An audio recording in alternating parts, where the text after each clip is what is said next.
Pour la première fois dans l'histoire, des gens et des machines travaillent ensemble à la réalisation d'un rêve.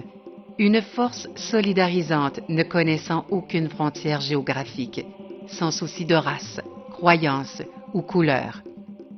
Une nouvelle ère dans laquelle la communication unit les gens. C'est l'arrivée du net. Vous voulez savoir comment ça marche? Cliquez ici pour commencer votre voyage dans Internet. Que s'est-il passé exactement lorsque vous avez cliqué sur ce lien? Vous avez libéré un flot d'informations. Cette information est acheminée à votre propre salle du courrier où M. IP la place dans des paquets qu'il étiquette et qu'il envoie à leur destinataire. Chaque paquet ne doit pas dépasser certaines dimensions. La salle du courrier doit décider comment diviser l'information et comment l'empacter.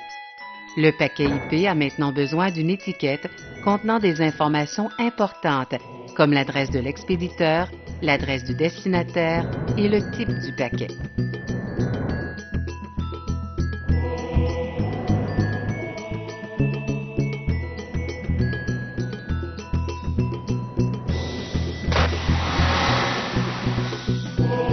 Comme ce paquet particulier s'en va dans Internet, il lui faut aussi l'adresse d'un serveur mandataire qui a un rôle spécial que nous verrons plus tard. Le paquet est maintenant envoyé sur votre réseau local. Ce réseau est utilisé pour connecter tous les ordinateurs, routeurs, imprimantes et autres machines du réseau local et permettre un échange d'informations au sein des murs physiques de l'immeuble. Le réseau local est un endroit très peu contrôlé et, malheureusement, des accidents arrivent.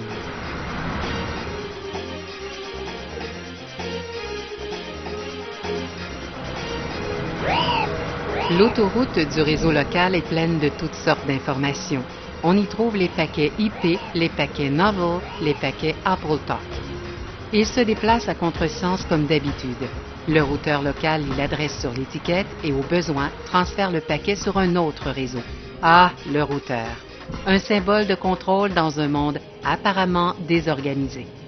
Oh, sorry about that. Let's go this one here, this one here. This one goes here, this one goes here. I don't like this one. Let's go this one, this one goes here. A little over to the left, let's go with this one here. Another channel here. Let's put that one here. Tiens, le voilà. Systématique, indifférent, méthodique, conservateur et parfois pas tout à fait à la hauteur. Mais en général, il ne se trompe pas.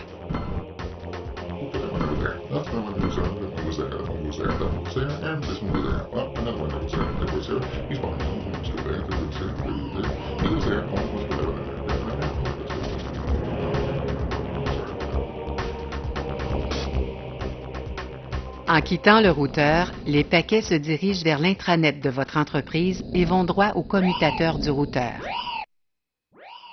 Un peu plus efficace que le routeur, le commutateur du routeur joue un double jeu avec les paquets IP, les remettant adroitement sur le bon chemin, un peu si vous voulez comme un guide intelligent pour machine à boules numérique.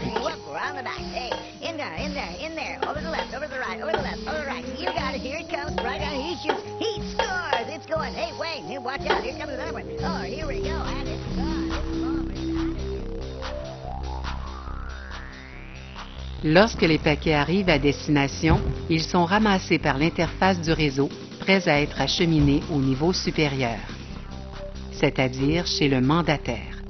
Le mandataire est utilisé par de nombreuses entreprises comme un intermédiaire dans le but de réduire la charge sur leur connexion Internet et aussi pour des raisons de sécurité. On peut voir que les paquets ont tous des dimensions qui varient selon leur contenu.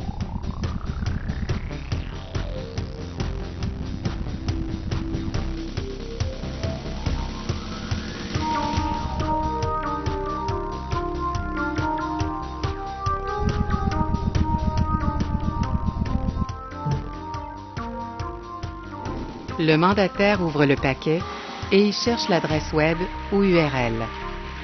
Si l'adresse est acceptée, le paquet poursuit sa route vers Internet.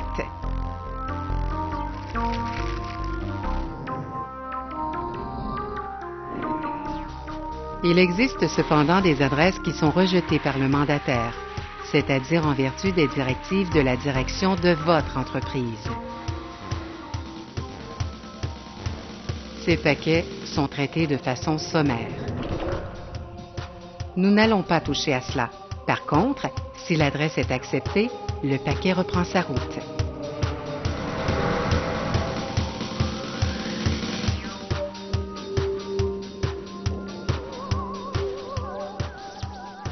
Puis on trouve le coupe-feu.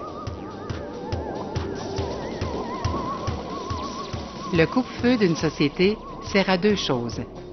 Il empêche certains éléments malveillants de passer d'Internet à l'intranet. Il peut aussi empêcher que des informations confidentielles de la société ne soient envoyées dans Internet. Ayant traversé le coupe-feu, le paquet est repris en charge par le routeur qui le place sur une route beaucoup plus étroite, appelée aussi bande passante. Il est évident que cette route n'est pas assez large pour contenir tous les paquets. Et vous devez vous demander ce qui arrive aux paquets qui ne tiennent pas la route. Eh bien, si M. IP ne reçoit pas la confirmation qu'un paquet a été reçu dans les délais requis, il en envoie tout simplement une copie. Nous sommes maintenant prêts à pénétrer dans le monde d'Internet, une toile de réseau interconnecté qui couvre l'ensemble de notre globe. C'est ici que les routeurs et les commutateurs établissent les liens qui relient ces réseaux. Le net est un environnement très différent de celui que vous trouvez entre les murs protégés de votre réseau local. Ici, c'est le Wild West. Beaucoup d'espace, beaucoup d'occasions, beaucoup de choses à explorer et d'endroits où aller. Grâce à très peu de contrôle et de règles à observer, des idées nouvelles trouvent rapidement un sol fertile dans lequel elles peuvent développer leurs possibilités. Mais cette liberté n'est pas sans danger.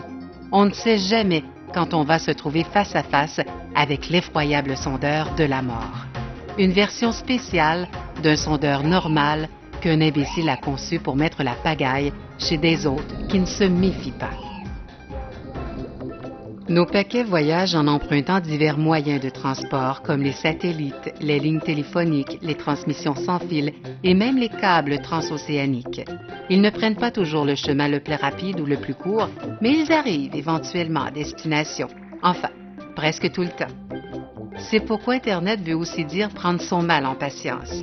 Mais lorsque tout va bien, alors on peut faire 5 fois le tour du monde le temps de le dire, littéralement. Et tout cela au prix d'un appel local et même moins. En fin de parcours, nous allons découvrir un autre coupe-feu. Selon votre perspective en tant que paquet de données, le coupe-feu peut être soit un bastion de sécurité, soit un adversaire dangereux. Tout dépend du camp auquel vous appartenez et de vos intentions. Le coupe-feu a été conçu pour ne laisser passer que les paquets qui répondent à ces critères. Ce coupe-feu fonctionne sur les ports 80 et 25. Toute tentative d'entrer par d'autres ports est vouée à l'échec.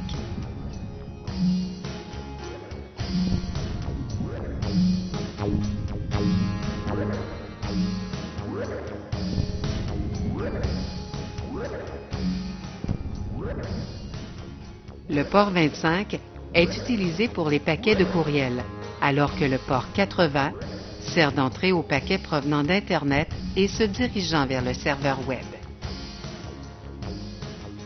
À l'intérieur du coupe-feu, les paquets sont inspectés plus attentivement. Certains paquets passent vite à la douane, pendant que d'autres ont l'air un peu plus douteux. L'officier du coupe-feu ne se laisse pas tromper facilement, comme lorsque ce paquet sondeur de la mort essaie de se faire passer pour un paquet sondeur normal. It's okay, go on. It's okay. No problem. Have a nice day. Be out of here. Bye. Pour tous les paquets qui ont eu la chance de survivre jusque-là, le voyage touche à sa fin.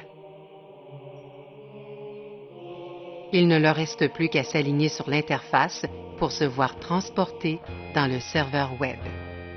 De nos jours, un serveur Web peut fonctionner sur divers appareils, allant de l'ordinateur central à une webcam, en passant bien sûr par l'ordinateur de bureau. Et pourquoi pas votre réfrigérateur? Bien configuré, il pourra vous dire si vous avez les ingrédients nécessaires pour faire un poulet chasseur ou si vous devez aller les acheter. Rappelez-vous qu'avec l'arrivée du net, presque tout devient possible. Un par un, les paquets sont reçus, ouverts et déballés. L'information qu'il contenait, c'est-à-dire votre requête d'information, est envoyée à l'application du serveur web.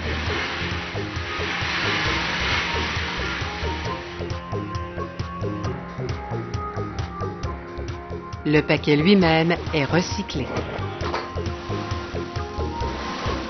Prêt à être utilisé une nouvelle fois, rempli de toute l'information que vous avez demandée.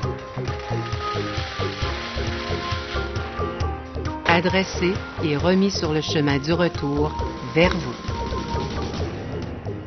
De nouveau à travers le coupe-feu, les routeurs et Internet.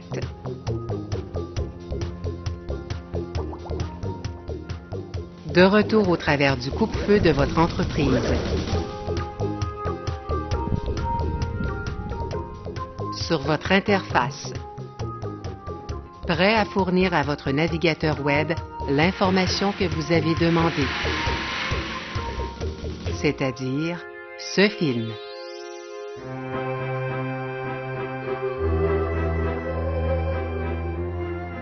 Heureux des efforts accomplis et ayant confiance en un monde meilleur, nos paquets de données chevauchent heureux vers le coucher de soleil d'une nouvelle journée, sachant qu'ils ont bien servi leur maître. N'est-ce pas là un bel épilogue?